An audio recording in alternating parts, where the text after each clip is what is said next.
Bonjour à tous et bienvenue dans les lectures inceptionnelles d'Ophélie. Je suis ravie de vous retrouver pour cette vidéo qui va être un petit peu longue, mais du coup, comme la dernière que j'avais fait sur nouveau format, plutôt que de faire des chroniques pour un seul livre, du coup là je vais vous en présenter pas mal. Et si je ne me trompe pas, je vais en avoir 12, 13 à vous présenter. Donc voilà, toutes les nouveautés. Je m'étais arrêtée au mois de juillet l'année dernière avec Albertine et La Forêt. Et donc on va reprendre les sorties du mois d'août jusqu'à ce mois-ci. Et donc dans un premier temps, je vais vous présenter le tome 2 de la duologie Cratera de Jean-Marc Reboul. Donc voilà, je vous montre les deux exemplaires. Cratera, le tome 1, le Puits des Étoiles. Et donc là, nous sommes sur Cratera, le tome 2 et donc l'envol. Donc souvenez-vous, on quittait ce tome 1 avec le jeune Xal qui partait du coup récupérer sa bien-aimée. Elle était donc prise au piège du redoutable Mélanus. Rappelez-vous de cet homme qui était juste odieux, un menteur, un tricheur, un assassin. Donc clairement, Azaline n'est pas du tout en sécurité. Et donc voilà, on va suivre déjà toute cette quête de Xal avec plusieurs autres personnes qui vont essayer de mettre la main sur la jeune femme. Donc voilà, ce qui était vraiment sympa avec Cratera, c'est qu'on pouvait suivre absolument deux univers. Donc l'univers plus fantasy et puis l'univers sur l'expédition de Charles Taylor au tout début. Donc voilà, ce côté ACSF. Et là, on rentre pleinement dans la fantasy puisque donc tous les membres de l'expédition, ou presque, parce que malheureusement, on a perdu en cours de route, tous les membres de l'expédition, du coup, sont passés par le Puits des Étoiles. Il y a eu voilà une grosse explosion, un conflit. Et donc, le retour n'y était plus possible. Donc, on va suivre voilà, Charles, Suzanne et quelques personnes de l'expédition qui voilà, vont arriver dans le monde de Cratera. Ils vont se mettre clairement au service de Cratera. C'est une partie que j'adore parce que je trouve que c'est un grand bol d'air frais. En fait, ils arrivent dans ce monde, ils vont apprendre toutes les us, les coutumes. Donc voilà, on va vraiment apprendre à suivre ces personnages voilà, dans ce nouvel environnement qu'ils ne connaissaient pas du tout. De toute façon, ils n'ont pas le choix puisqu'il n'y a pas de retour en arrière, mais ils apprennent qu'il y a une fameuse porte noire que Suzanne serait la seule à pouvoir ouvrir. Donc rappelez-vous, on s'est aperçu dans le tome 1 que Suzanne avait des facultés. Elle qui pourtant vient du monde d'aujourd'hui ne soupçonnait même pas ça venant d'elle. Donc voilà, en fait, il va y avoir aussi cette quête de cette porte noire. Et donc dans ce monde de Cratera aussi, rappelez-vous, on avait fini le tome 1 avec Daniel de l'expédition de Taylor, voilà, qui se prônait le nouveau mage noir de cet univers. Et donc maintenant, il se fait appeler Danel, le seigneur de l'obscur. Donc là, clairement, on va voir aussi, lui, son ascension. Alors, je dis l'ascension en montant, mais pas forcément l'ascension en montant, puisque il a vraiment une âme sombre. Et vous allez voir qu'il va... Il va être redoutable, mais il y a des complots, de la stratégie qu'il va avoir en lui, ça va être impressionnant. Donc voilà, on va suivre tout cet univers avec tous les personnages que vous aviez adorés dans le tome 1. Clairement, on est sur une saga fantasy, mais qui est vraiment incroyable et super sympa. Donc je vous invite à découvrir le tome 2, du coup si vous ne le connaissez pas, ou la saga complète, donc duologie de Jean-Marc Reboul.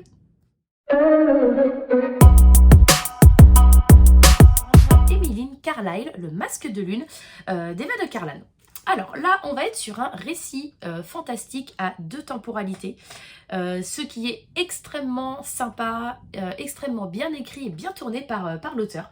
Donc on va suivre deux jeunes femmes, Emmeline Carlyle, dans les années 1998. Donc voilà, elle, c'est une jeune étudiante en archéologie, une passionnée, clairement. Donc elle va travailler dans un laboratoire et en fait on va lui demander voilà, de faire un classement des fouilles. En fait voilà, c'est le stage qu'elle a. Et en fait en faisant tout ça, elle va tomber sur un pendentif qui va l'intriguer. Elle continue son boulot, nanana. Et elle va encore y revenir à ce pendentif puisque elle sent qu'elle peut l'ouvrir et en fait elle est incapable de trouver le système pour l'ouverture et c'est quelque chose qui va l'obséder. Il y a des indices, il y a des choses, d'autres choses qui ont été retrouvées sur ce site de fouilles qui vont mais clairement l'intriguer. Et voilà, donc elle va au fur et à mesure de ses découvertes voir que c'est quelque chose qui vient de Russie. Et en fait, elle va réussir à embarquer un petit peu tout le monde dans cette quête de savoir. Et en fait, elle va partir en Russie avec quelques membres de l'équipe pour essayer de trouver voilà, à quoi correspond ce pendentif, quelle est l'histoire de ce pendentif. Donc c'est une partie qui est hyper intéressante. L'auteur a fait des études dans ce domaine-là, donc clairement, elle sait de quoi elle parle. Et on voit que voilà, elle a vraiment mis toutes ses connaissances dans ce livre. Donc ça, c'est pour la première temporalité avec Emmeline. Et ensuite, donc, on va être avec Nastia. Nastia, donc là, on va être en 1920. Donc, il y a 80 ans à peu près qui les séparent, les deux jeunes femmes. Donc, 1920, là, on va avoir une romance où cette jeune femme va rencontrer un très bel homme. Ils vont tomber fous amoureux l'un de l'autre, mais ça va clairement être quelque chose de très fusionnel, de très passionnel. On va voir qu'ils vont se marier très vite. Et du coup, ce jeune homme a un domaine, voilà, il va falloir qu'ils partent tous les deux pour s'occuper de tout ça. Et il y a des événements très étranges, flippants, qui vont se passer. Et clairement, Nastia, au fur et à mesure, va se retrouver démunie et clairement dans une grande détresse. Il y a des choses voilà, qu'elle ne s'explique pas. Des choses surnaturelles, on ne sait pas trop. Et en fait, voilà, on va apprendre aussi à découvrir tout son destin. Je ne vous en dis pas plus. Il y a 80 ans qui séparent ces deux jeunes femmes, ces deux destins, et on va se rendre compte qu'ils sont étroitement liés. Clairement, plus ça avance et plus on est intrigué. Je ne peux pas trop vous en dire plus, mais il y a vraiment quelque chose de super sur ces deux temporalités. Il y a des choses qui se rejoignent et j'ai adoré suivre Emmeline Carlyle. On est dans une série, pas dans une saga. Donc, c'est-à-dire qu'il y aura d'autres tomes d'Emmeline où on la retrouvera dans d'autres aventures. À chaque fois, l'auteur va utiliser deux temporalités avec deux époques complètement différentes. Le second tome sort bientôt, alors où je tourne cette vidéo. Donc, c'est toujours extrêmement intéressant. On a clairement l'impression de voyager. Donc, je vous invite vraiment à découvrir Emmeline Carlyle.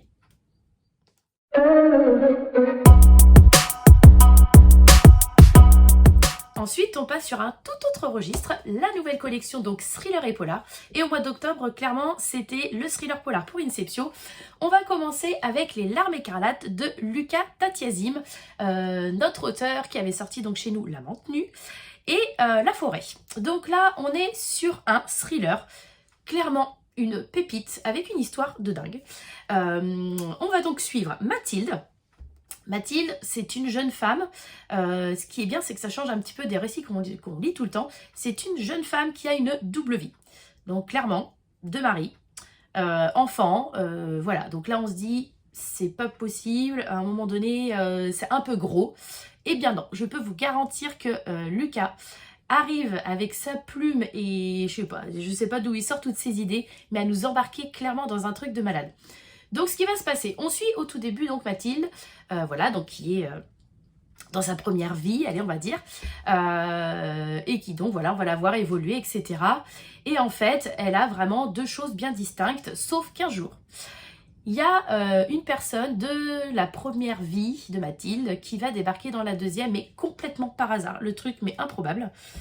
Et donc là, tout va commencer à dérailler pour Mathilde. Ça fait des années qu'elle arrive à cacher sa liaison à l'un ou à l'autre.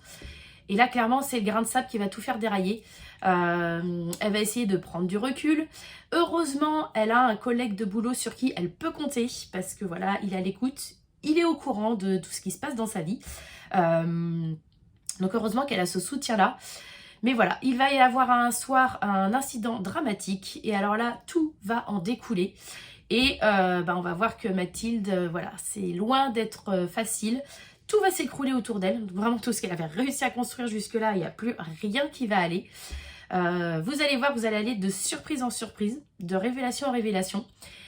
Et clairement, je vous le dis, à un moment donné, on se dit « Ouais, ok, d'accord, bon là si... Et en fait, non. On arrive toujours à rebondir sur le récit, à se dire « Waouh, là, il a réussi à le faire. » Et franchement, jusqu'à la fin, c'est juste tip-top.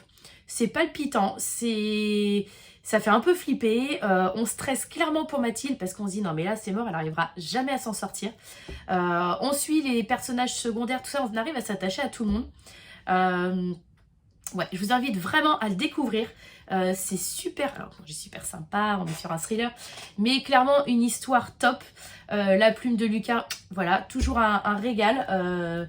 On est toujours embarqué dans ces histoires et on est toujours à fond. Donc je vous invite à découvrir Les Larmes écarlates de Lucas. Et il y a donc son prochain qui sort en fin d'année aussi 2023. Donc voilà, si vous voulez vous mettre à jour, foncez, foncez.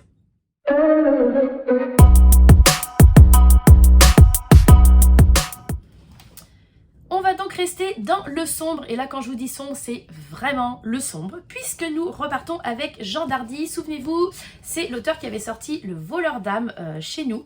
Et donc là, on est sur une belle collection du commissaire des Lorceaux. Donc là, vous voulez du sombre, vous voulez du trash, vous voulez du truc gore, du vrai, voilà, du vrai polar, foncez, foncez. Donc il y avait donc les deux formats poche, donc l'ogre, si vous voulez, alors que je vous explique. En fait, le commissaire des Lorceaux, c'est des enquêtes, donc ce sera un petit peu comme dans Le Voleur d'âme. Le commissaire des Lorceaux, ce sont des enquêtes, sachant que vous pouvez tout lire indépendamment. L'auteur met des petits clins d'œil à chaque fois quand il a un petit truc qui fait qui fait une référence à un autre. Il met une petite note de bas de page, ça ne perturbe pas du tout à la lecture. Au pire, ça vous donne envie de tous les découvrir. Donc voilà, ce n'est pas méchant. Mais bon, après, si vous voulez respecter un ordre un petit peu plus concret chez Inceptio, vous pouvez commencer par l'ogre. Donc là, je ne vais pas vous faire le résumé de ces deux poches parce que voilà, vous pouvez trouver les résumés sur internet. Mais clairement, on est sur du serial killer, toujours avec ce pauvre commissaire des Lorceaux, qui en prend toujours pour son grade et pas que, mais souvent ses proches aussi. Donc voilà, donc si vous voulez faire dans l'ordre, vous pouvez commencer par l'ogre. Puis J'ai tué maman. Et moi, je vais surtout vous parler donc de la nouveauté qui est Gio. Voilà. J'ai passé un super moment de lecture. Alors, vous allez me dire, super, le commissaire des Lorceaux a un sacré caractère, a un sacré franc-parler. Mais clairement, moi, j'accroche. J'arrive à m'attacher à ce personnage parce qu'au-delà du côté bourru, rentre dedans et tout ça, il a ce côté où on sait quand même qu'il est attaché aux gens, qu'il a un cœur. Donc voilà, donc Gio. Donc là, Giovanni, on sait qu'on va parler de l'enquêteur cette fois-ci. Donc 36 quai des Orfèvres, toujours la même trame avec Jean, et il y tient. Voilà, pour lui, ses récits, c'est le 36 quai des Orfèvres, même si on sait que maintenant ça n'existe plus. Ça ajoute mais que du piment à l'histoire, et puis ça fait du bien de laisser vivre aussi cet emblématique endroit. Donc là, on va être sur la ville lumière, Paris, avec des meurtres sanglants des femmes de la nuit. Donc voilà, des prostituées, etc. Quand je vous dis sanglant, c'est clairement très sanglant. Et là, notre enquêteur, il va pas être au bout de ses surprises, puisque voilà, ça va être meurtre sur meurtre, impossible à élucider, jusqu'à ce qu'à un moment donné, eh bien en fait, le principal suspect, c'est lui. Alors là, on se dit, mais comment? Pour qui? Pourquoi? Et on va voir, en fait, voilà, tout du long de l'histoire en se disant, mais comment c'est possible? Donc c'est vraiment hyper bien mené, c'est troublant. Et alors une fin qui vous laisse sur le cul. Pour parler, voilà, pour parler comme Giovanni. Donc voilà, très passionnant toujours, il y a de l'action. C'est clairement, pour les amateurs du genre polar, vous allez vous régaler. Donc je vous invite vraiment à découvrir voilà tous ces tomes du commissaire des Lorceaux. Et puis voilà, pour tous ceux qui avaient aimé Le Voleur d'âme, le côté très très sombre, vous allez kiffer. Donc allez, Gio.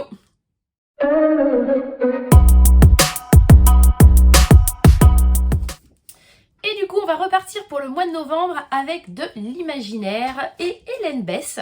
Nous allons aller donc sur un one-shot fantasy adulte avec Les Émissaires du Lien. Pour petit rappel, Hélène Bess avait sorti une série littéraire en e-book chez nous, Les Voix de Brume, donc qui était aussi de la fantasy steampunk. Donc si vous ne connaissez pas, je vous invite à la découvrir. Et moi donc du coup je vais vous parler de celui-ci. Une histoire super sympa, originale, très troublante et très touchante. Clairement ça vous laissera pas indifférent comme lecture. Donc on va être là sur un récit où la nature a repris clairement ses droits depuis plus de 60 ans. Les hommes ont ravagé la planète. Donc on est bien sur un roman fantasy. Les hommes ont fait ce qu'ils voulaient de la planète, sauf qu'à un moment donné, celle-ci s'est rebellée et en fait, on se retrouve avec un schéma complètement inversé. où en fait c'est l'humain qui est un petit peu la proie de la nature. Donc là on va suivre dans ce récit des émissaires voilà, qui vont être là pour voilà, remplir quelques missions. On va suivre Titania qui va être elle en fait la personne qui va être l'équilibre entre tous ces mondes. Donc ça va être à elle, voilà, de par moments freiner les humains en disant attention, attention, rappelez-vous la nature. Ou alors parce que la nature là du coup est pleine balles, voilà, elle a envie de tout défoncer. Donc là ça va être plutôt à Titania de dire ok, on se calme, les humains voilà prennent conscience d'eux. Donc clairement elle va être là pour faire un petit peu la balance entre ces deux univers. Elle va être accompagnée d'un chat, Puck, que j'adore. Bon, je pense que tous les lecteurs qui auront lu ce livre voilà, auront adoré. On va suivre Titania qui va devoir se rendre dans la citadelle d'Anguellarad. Voilà, c'est le seigneur qui l'a fait quérir là-bas. Donc elle se demande pourquoi, elle se demande encore qu'est-ce qu'il a comme idée farfelue, parce que voilà, hein, les mauvaises habitudes reviennent vite au galop. Il fait déplacer des ouvriers, voilà, entourés d'émissaires pour aller récupérer des minéraux qui peuvent voilà, servir à la citadelle. Mais encore une fois, il grappille toujours un petit peu sur la nature, donc ce n'est jamais évident. Et donc il va y avoir un conflit. Il va y avoir un événement qui va faire que la nature va clairement se rebeller. C'est très imagé. Moi, j'ai adoré ce roman. On imagine tout à fait voilà, les humains derrière leur citadelle, qui essayent de vivre comme ils peuvent. J'ai beaucoup aimé les émissaires parce que voilà, on sent qu'il y en a, ils sont à fond dedans et leur mission est comme ça. Titania, voilà, la pauvre, elle essaye de faire ce qu'elle peut. Elle va essayer de mettre en avant clairement toutes les personnes de la citadelle en disant attention, là, ça va clairement pas le faire. Et donc la nature va clairement reprendre ses doigts. Il va y avoir un clash monumental. Et du coup, on va en découvrir un petit peu plus sur Titania, puisque elle a des genres de visions. On comprend pas trop ce qui se passe. Des choses, est-ce que c'est elle qui les vit? Est-ce que c'est pas elle? Et finalement, on la fait quérir, on lui demande son aide, et au final, on va dire que de toute façon, elle a tort, qu'elle ne sait pas de quoi elle parle, que c'est une sorcière. Donc voilà, on va avoir tout ce cheminement très troublant et très étrange où en fait celle qui est là pour réguler tout ça va se retrouver à demander à droite à gauche et en fait personne ne va l'écouter et elle va se retrouver dans un grand désarroi. Je vous en dis pas plus, j'en ai peut-être déjà un petit peu trop dit mais en même temps c'est pour vous donner envie de le lire. Clairement un super récit, une très bonne plume, des personnages attachants, des messages qui sont passés et là on se dit ouais... Ouais, il faudrait peut-être qu'on réfléchisse des fois quand même. Donc, je vous invite vraiment à découvrir Les Émissaires du Lion.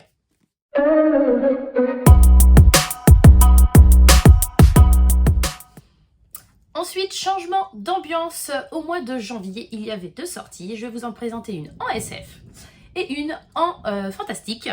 Donc, au mois de janvier est sorti le 3e et dernier volet, donc trilogie Gréca de Lizia Maro. Je vous montre la couverture qui est magnifique. Donc là, on va être sur le 3e volet. Je vous montre la saga complète. Donc, nous avions le tome 1, acte 1, l'acte 2, voilà, avec toujours des superbes couvertures. Et donc, l'acte 3 qui est sorti. Je vais vous faire un bref résumé parce que je ne veux pas vous spoiler. Regardez, trop beau. Donc... Rappelez-vous, Gréca, univers, planète opéra. On est sur une planète où il y a des milliers d'années. Voilà, la Terre a été ravagée, les humains ont migré. Ils se retrouvent sur cette planète qui est voilà, coupée en plusieurs voilà, parties, chacune sa politique, chacune sa façon de vivre. On suivait donc 3 personnages principaux, Nathanéon, Sianel et Elias. 3 personnages avec lesquels on s'attache très rapidement. Donc des destins complètement différents.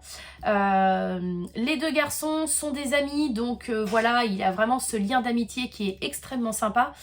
Sianel qui débarque là-dedans, qui est la fille du gouverneur, mais voilà, qui ne cherche qu'une chose, c'est s'échapper avec le petit Sixtine. Donc là, voilà, je ne vous en dis pas trop sur les personnages, mais voilà, ces trois jeunes gens vont se retrouver dans un camp de base, Zélide, où voilà, en fait, on va les entraîner pour pouvoir combattre dans divers continents. Vous allez voir qu'il va y avoir des soucis de complot. On va les suivre, ces jeunes gens, dans voilà, leurs points forts et clairement leurs points faibles. On va se rendre compte que ces 3 jeunes vont avoir un destin lié. Alors eux ne le savent pas. Au début, quand il y a des phénomènes paranormaux qui se passent, ils ne comprennent pas non plus. Il y a cette fameuse matière, le grécon, on ne sait pas trop d'où ça vient, ce qu'elle fait, mais tout ce qu'on sait, c'est que par moment, ils se retrouvent tous les 3, seulement tous les 3, propulsés dans une autre dimension. Ils ne savent pas si ce qu'ils voient, c'est des choses réelles, si c'est prémonitoire. Voilà, tout est très troublant autour voilà, de ce fameux grécon. Le petit Sixteen donc s'était fait kidnapper, donc voilà pour Cyanel, clairement son objectif numéro 1 c'est celui-ci. On sait que pour les autres, voilà, ça va être de mettre à l'abri leur famille, donc on va vraiment suivre toute cette quête dans le tome 1, dans le tome 2, il y a plein de questions et clairement dans ce tome 3, vous ne serez pas déçus parce que là on arrive au final, un final qui est explosif, qui est touchant. Je vous parle là de ça avec les retours des lecteurs qu'on a déjà, où c'est une fin qui a touché beaucoup de monde. Il y a vraiment ce trio, et encore je dis ce trio, la force de Lysia aussi, c'est d'avoir un univers où on arrive clairement à s'imaginer dedans, et les personnages secondaires ont toujours une place extrêmement importante. Tous les personnages sont hyper attachants, et clairement avec ce tome 3, vous serez servis, vous aurez les réponses à vos questions, on voyage encore. Voilà, dans chaque tome, on est dans un univers un petit peu différent, mais clairement, là, on va en apprendre, voilà, on va apprendre tout ce qu'on veut apprendre. C'est une super saga, je vous invite vraiment à la découvrir. Donc voilà, trilogie SF Planète Opéra de Lysia Marot, donc foncez, foncez, foncez.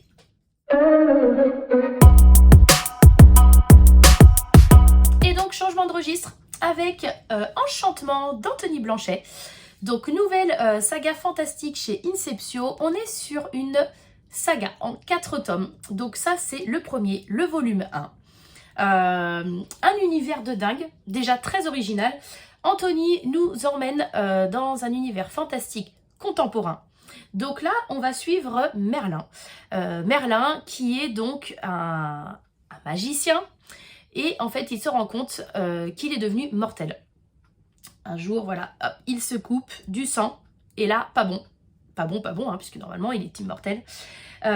Donc, la grosse panique. En fait, il y a quelques années, il y a voilà, un méchant qui a sucré tous les pouvoirs voilà, des créatures. Des êtres fantastiques. Et du coup, Merlin, voilà, lui n'était pas au courant de ça, il était isolé, il y a eu des soucis au niveau de sa famille, il veille sur sa fille depuis des années et des années, donc voilà, isolé, il n'était pas au courant de toute cette actualité. Et donc là, la douche froide, il devient mortel. Son objectif, trouver une autre personne, un initié, qui va voilà, prendre sa suite, qui va faire perdurer ce mythe. Donc vous allez voir, c'est assez sympa, puisque comme c'est contemporain, on est dans un... Quand on suit au début Merlin, voilà, il a une carte où il va regarder s'il y a des êtres humains dotés de pouvoirs magiques qui arrivent sur sa carte, puisque bah voilà, c'est comme ça qu'il va essayer de trouver son initié. En même temps, il va trouver, et alors là, chose très sympa, hein, ça a été relevé par les lecteurs, bon bah Merlin va prendre l'avion. Voilà, donc c'est clairement cette force du roman où on est sur un côté contemporain, mais en même temps pas du tout loufoque. Ça glisse tout seul. En fait, Anthony a vraiment réussi à nous entraîner dans cet univers, mais complètement différent de ce qu'on a l'habitude de lire. Donc voilà, il va trouver son initié, et là, il va apprendre, voilà, avec toute sa communauté, qu'il y a des choses qui n'étaient pas du tout au courant, des choses très graves qui se sont passées. Il va retrouver de vieilles connaissances, mais voilà, il y a tous les ingrédients, il y a de l'aventure, il y a des créatures. C'est vraiment une quête, en fait, on va vraiment suivre une quête contemporaine, et la plume est extraordinaire. C'est très sympa puisque Anthony va s'appuyer sur des faits historiques qui ont existé, mais où là, voilà, il va en donner une raison magique. Et en fait, ça, c'est juste génial. La fin annonce une belle suite, franchement. Ça a été un très gros coup de cœur pour le comité de lecture. Ça a été un très gros coup de cœur pour Inceptio quand on l'a étudié. On est super content qu'il soit sorti. Donc clairement, je vous invite à le découvrir. Anthony fait beaucoup de dédicaces avec nous. Donc n'hésitez pas à aller sur le site internet pour voir où est-ce que vous pouvez le rencontrer.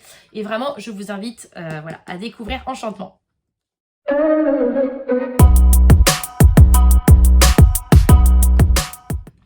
partons ensuite pour le mois de février dans un univers de fantasy fantastique médiéval avec Les Rôdeurs de l'Empire, le tome 2 de Guy Roger Duvert.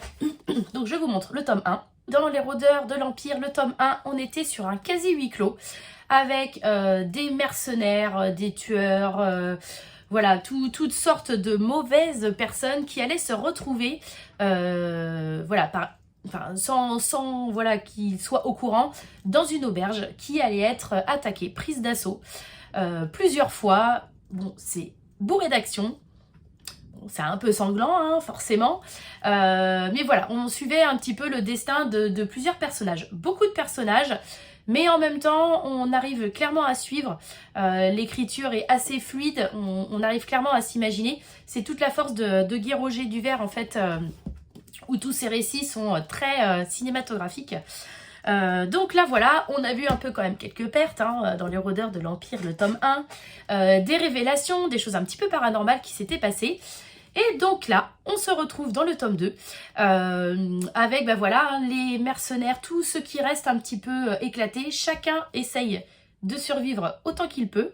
Chacun essaye de savoir aussi pourquoi cette auberge a été prise d'assaut.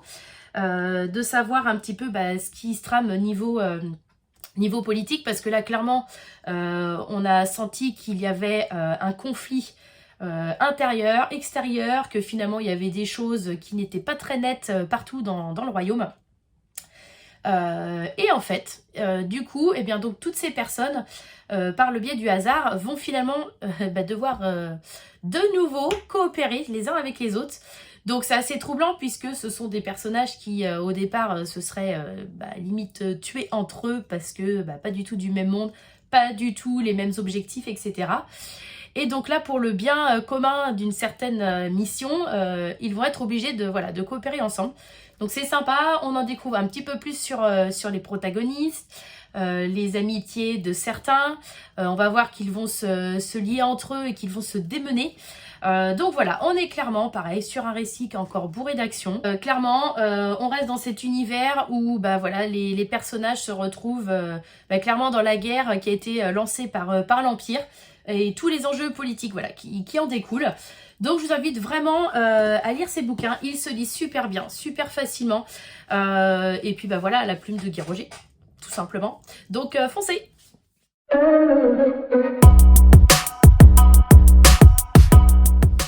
Je vous embarque ensuite pour la suite tant attendue des chroniques oubliées d'Hyperion de Lina Deranor. Je vous montre les deux premiers tomes. Donc nous avions La Fureur des Rapaces pour le tome 1, Borealis, le 5e continent pour le tome 2.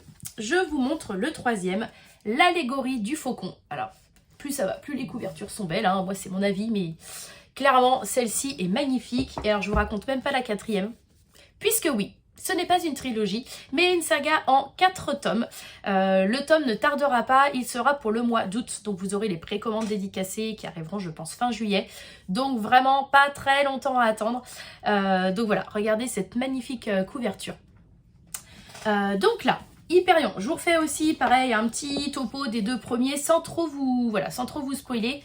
Donc on était sur Maxine, une jeune duelliste voilà, qui a galéré toute sa jeune vie et qui a réussi, voilà, à force de travail et d'entraînement, à rentrer voilà, dans l'armée. Et donc avec chacun sa faculté, est tellement bonne dans l'armée qu'elle a réussi à rentrer dans la confrérie secrète. Et donc ça, c'était extrêmement chouette. J'ai adoré ce côté, voilà, mystère, non-dit, etc. Voilà. Après, le problème de Maxine, c'est que voilà, elle est tellement douée qu'elle attise un petit peu la jalousie des autres et surtout d'Andrège, le capitaine Glaçon, on va l'appeler comme ça, qui clairement, voilà, au début, ça ne l'a pas fait, il l'a pris en grippe. Pour la moindre chose, il lui reprochait, mais en fait, on va se rendre compte qu'elle est très douée, et peut-être aussi douée que lui, et que ça l'a fait un petit peu flipper. Malgré tout, ils vont devoir collaborer au sein de la confrérie. Donc là, ils n'auront pas le choix. Donc on va voilà, suivre toute cette épopée-là. Donc pareil que Lizzie Amaro, les personnages secondaires sont hyper attachants aussi. On vit clairement le truc. À la fin du tome 1, on est clairement dans le côté fantasy qui débarque. Avec voilà, une fin éclatante pour le tome 1 d'Hyperion. Quand on arrive dans le tome 2, donc voilà, il va être donc cette fameuse recherche du 5e continent Borealis. Ça a été voilà la surprise de se dire mais il y a un 5e continent. Donc on va suivre voilà toute une partie de l'épopée sur la mer et tout. Donc ça c'est très sympa puisque on a plutôt ce premier tome où on est dans la caserne. Le deuxième on va être sur la mer. Le côté fantasy prend clairement sa place. On va voir que Maxine voilà découvre toutes ses facultés qu'elle ne soupçonnait même pas. Elle va en épater plus d'un, il va y avoir plein de révélations, etc. On va sentir le rapprochement du coup entre Maxine et puis donc le capitaine. Voilà, plein de révélations au niveau des personnages secondaires. On va vraiment suivre toute leur épopée. Et donc voilà, à la fin du tome 2, ils repartent parce que il y a une mission maintenant. Le capitaine s'est bien rendu compte que finalement... tout ce qu'on lui avait inculqué depuis qu'il était jeune, il y a moyen de faire autrement. Il n'a pas envie du tout de ressembler à son père, de faire voilà, de ce monde une complète dictature. Donc voilà, ça va vraiment être sa mission. C'est pour ça que je l'ai aussi adoré. On va vraiment avoir un tome qui, pas que, mais qui va être clairement centré sur Arsène de Valfort. C'est super chouette, on va vraiment le découvrir pleinement. Parce que voilà, hein, il a un caractère ronchonchon, il n'est pas facile. Mais il a ses raisons et il en devient, alors même moi si je suis convaincue depuis le début parce que je trouve que c'est un personnage torturé que j'aime beaucoup, voilà, on va connaître ses failles. Finalement c'est quelqu'un qui a beaucoup de cœur, qui va être très attachant. J'aime beaucoup la tournure que prend sa relation avec Maxine. Il y a de la maturité qui est là, mais en même temps les enjeux sont toujours ici. Voilà, on a laissé quelques personnages dans le tome 1, des questions, parce que voilà, ils étaient partis pour Borealis. Et là, on se dit, mais alors, attends, ça, on est où? Et là, on va voir clairement plein de réponses et plein de choses qui vont faire qu'on va comprendre aussi sans en avoir les réponses, parce qu'on les aura dans le tome 4. Mais clairement, c'est une super évolution. Je crois que ce tome-là est encore... Ouais, c'est pas je crois, il est encore meilleur que les 2 premiers. Vraiment une belle évolution dans l'histoire. J'aime Maxine qui voilà prend ses responsabilités, Arsène qui voilà va prendre aussi pleinement conscience de certaines choses. Et là on sent que voilà, il a la motivation, il va falloir qu'il rentre dedans dans certaines personnes, je ne vous dis pas qui, mais vous devez vous en douter parce qu'il y a quand même des conflits depuis les 2 premiers tomes. Et là j'ai vraiment hâte, mais hâte que vous découvriez le dernier, parce que voilà, ça va vraiment être un coup d'éclat. L'aventure redémarre clairement à la fin de celui-ci. Donc voilà, je vous invite vraiment à découvrir toute cette saga, les chroniques oubliées d'Hyperion.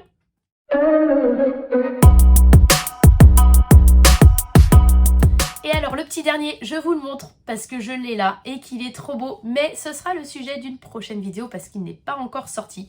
Juste, vous avez été des fous, des dingues sur les précommandes dédicacées sur le site, sur les précommandes en librairie. Donc clairement un grand merci. Donc je parle bien évidemment d'Écarlate sous la cendre d'Elisabeth Kochava.